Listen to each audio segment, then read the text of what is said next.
Hello. The second video here is looking at these ideas of sport for development and peace slash peace through sport. We've got kind of two themes here, or two areas that you could look at that share some similarities and share maybe some desired goals, but also have some differences within them. If we take the idea of sport for development and peace to start off with, what I would say is we've kind of got an intersecting of two different areas that we could talk about in the study. So sport for development is talking about developing society, developing community, and links in some of the social inequality stuff that we talked about. But for the focus of this study, I want you to think about it as developing society in terms of a more peaceful and harmonious society. So looking at some of those ideas about tranquility and lack of conflict and all those things that we touched upon in the lecture. Now, the first theme that you could look at and you could implement is this quite functionalist idea, and I'm going to unpick functionalism as I go on to the next slide. But this functionalist idea that sport has the characteristics as a tool to develop communities, so that it is, it builds upon Parry's thoughts that within sport, it is fundamentally designed in a way, governed by rules, and competed in a certain way, which encourages some moral development. In turn, that moral development can result in a more peaceful society. And that's where he uses this idea that we select sport and we use sport as opposed to using things such as basketball, even he talks about. Now, that's a theme that you could discuss. And that's a theme that when we go back to the sport for development activities, whereby they just roll a ball. Right, we're going to play sport in this country and we're going to see that society is better because we are just coaching or teaching sport somewhere where they didn't have sport before. And that will make a more peaceful society. What we're playing upon here very much, I think, is the idea of ideological flows, as the intrinsic value of sport is an ideal. And it's a sharing of this ideal. So it started off with maybe muscular Christianity and has moved around the world to the idea that playing sport will create a more peaceful society. Economic flows are put there, and I think fundamentally that is just entrenched within that development aspect of it. Now, if you wanted to build upon that a little bit, we can look at this kind of a counter argument that sport on its own doesn't do anything. If you look at some of Fred Coulter's work, Coulter will say that there's no evidence. Statistically, there's no evidence. In qualitative research, yes, there is some evidence, but it's not significant enough. And this is where the other argument then builds from. People like Sposh and Riches, I think that we looked at in the lecture, we looked at that idea. They discussed the idea of actually sport and teaching sport on its own isn't enough, but it's the method of delivery. And if we bring in sport and we just teach it through quite a didactic pedagogy, we just get them playing and so on, that doesn't necessarily change their outlook on life. It doesn't necessarily change the community. It doesn't necessarily empower young people and doesn't then lead to a more harmonious society. However, they make quite a compelling argument using the ideas of critical pedagogy and Paulo Freire that by adapting certain methods, this can occur. So you could look at those ideas that we touched upon about it's got to create connection between people. It's got to have an element of empowering individuals and developing that sense of agency that they can develop change in their local community and in society. And it's also got to connect people who possibly weren't connected before. So you can talk about that from this perspective, and if you wanted to find some projects, again, if you look in the literature, there will be a number of different projects in Zambia, in Brazil, and in other countries which are mentioned. So I guess what we're talking about here is this idea of sport being at a more grassroots level. We're talking about, well, going back to that top one, I think one of the points that somebody made in the lecture was maybe sport does teach these values and that, but when we come to the economic aspect of it, on an international level, it kind of maybe influences that. And that then it is capitalism, making money and making a profit, that cancel out those intrinsic values which we discussed the other day. So those are the kind of ideas that you could play with to start off the assignment. Now, if we were then to move on and discuss peace through sport, which I guess is the more political aspect of it, we've got a few different ideas that we can look at. And this political aspect maybe looks at it on not so much individual community levels, but on national levels, on particular groups or particular cultures, and how sport is used in that example. So we usually looked at the idea of Korea. The idea that sport can be used to bring communities together and improve relations is something that you kind of see time and time again appearing in literature, that relationships can be improved by competing in sport. Idea of the Olympic truce would be something which fits in here, and that they start to see each other as humans as opposed to seeing each other as rival groups. The notion of Iran and the USA playing football against each other, following things like the Gulf War. Ideas such as North and South Korea playing against each other. In a unified Ireland playing in rugby.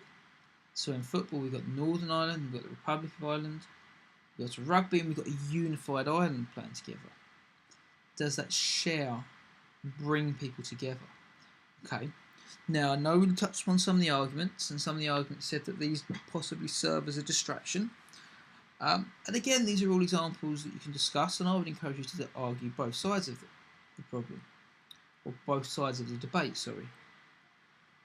Now, the final idea was the final thing that we touched upon, was that sport is used as a substitute for violence, and that sport is used to represent real conflict. So this is where we touched upon the ideas of George Orwell.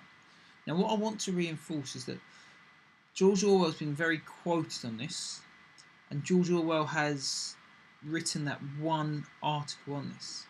But remember, George Orwell was a journalist. He was a creative writer, he wrote books, he had left-wing political orientations, and by all means quote him, but remember that this is an academic piece. Orwell's work was an opinion piece. So try to bear that in mind. There are academic ideas that you can use to look at that. But yeah, sport being war minus the bullets. This concept, okay. That sportsmen can take on this role of proxy warriors, whereby as soon as they stand and they get involved in the sporting arena, sportsmen then represent a nation.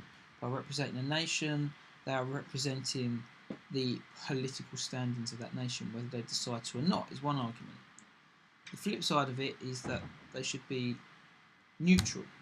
So I shouldn't be representing a group or a political organisation or any other company or organisation in terms of that conflict.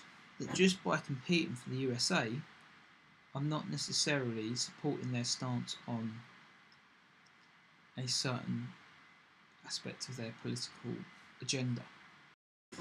Now, for me, this is something that we can debate and we can discuss in both sides. And again, the flip side of it is that, yeah, like, it could be a negative thing. Things like boycotts could be pretty damaging. It takes away opportunities for some people, but I think there's a few people who said, well, I'd rather people kick lumps out of each other on a football pitch, or in a boxing match, or in the Olympics, than we had nuclear war. And again, the question is it a more peaceful alternative? And if so, is that a better thing to be dealing with? Alright? So they're the things that you could look at. Now, if we look at the two theories that I will kind of suggest that you think about, we've got different theories that you could use. For number 1 and 2, one of the first two arguments I talked about in Sport for Development and Peace, one of the underlying theories that maybe is associated with Parry's ideas and maybe is associated with a lot of sport and development projects, or a lot of sport and development and peace projects, is this functionalism. Now, functionalism sees society as an organism, almost like a body, and that different parts of society have different roles in that. So we could take sport to be one organ in that body, and one of the roles of that organ is seen to create a more peaceful society based upon the functions of that organ, based upon the design of that organ. Very much like if you think about a heart, the functions of the heart is to pump blood around the body, and it's designed specifically for that. We could say that one of the functions of sport is to bring people together, is to be cohesive, it's to teach morality, and that it's designed specifically to do that. So that's how you would put focus functionalism in there. But there are obviously critiques of functionalism. And that's kind of where some of the other arguments we've come in looks at. Now, if you want to look into functionalism, Emile Durkheim is your starting point, really. Durkheim, very well-known French philosopher and sociologist, and he would be your starting point. There's a good definition in that Sage Dictionary of Sport Studies, so get involved with that and have a look. Now, the discussions we were making about proxy warriors and sportsmen being used as a distraction or used to look at political ideologies and so on, I think they fit more within the ideas of nationalism, which Stuart covered with you, and national identity and so on. Now, on top of that, I think you can start to bring in, or you could look at using a Marxist perspective. Or in particular, I would suggest a neo-Marxist perspective. Whereas a Marxist perspective is more associated with the economy, and that society is structured in the economic needs to serve those on top, and everyone else they serve the purpose of the needs of the rich and the wealthy and those at the top, who we would refer to as the bourgeoisie. Neo-Marxism fits in with Gramsci's ideas, really, and some of these nationalist ideas are kind of rooted in neo-Marxism. Again, I'm not saying you have to use that, but I think I've mentioned this idea before of hegemony, which Gramsci talks about. Now, with hegemony, the idea is that it's ideological domination. Okay, now if I'm talking about ideological domination, I'm talking about beliefs, attitudes, understanding. And in terms of nationalism, that neo-Marxist perspective by Gramsci would say that national identities and sport and sportsmen are used to serve the needs of those in the ruling elite and their beliefs about the national identity and war and so on. And that's kind of how you could use it. And that's how you could frame these arguments, that I'm framing this within the ideas of Antonio Gramsci. Okay. Now, I'm probably giving you a rather crude understanding of hegemony, and again, I don't think you have to use it. If it's something you looked at before and it's something that you think you've got and you can understand, you can apply it. But as I said the other day, make sure the clarity of your argument comes first, and then you apply the theory. Okay? If the theory adds to your argument and you understand it and you understand how you're using it, use it. If you don't understand it, and I'm just saying a lot of long sociological jargon, that's not a problem. Just make the arguments you want to make and make the clarity of those arguments clear and counter-argue. Alright, thank you very much. Hopefully that's helpful for you.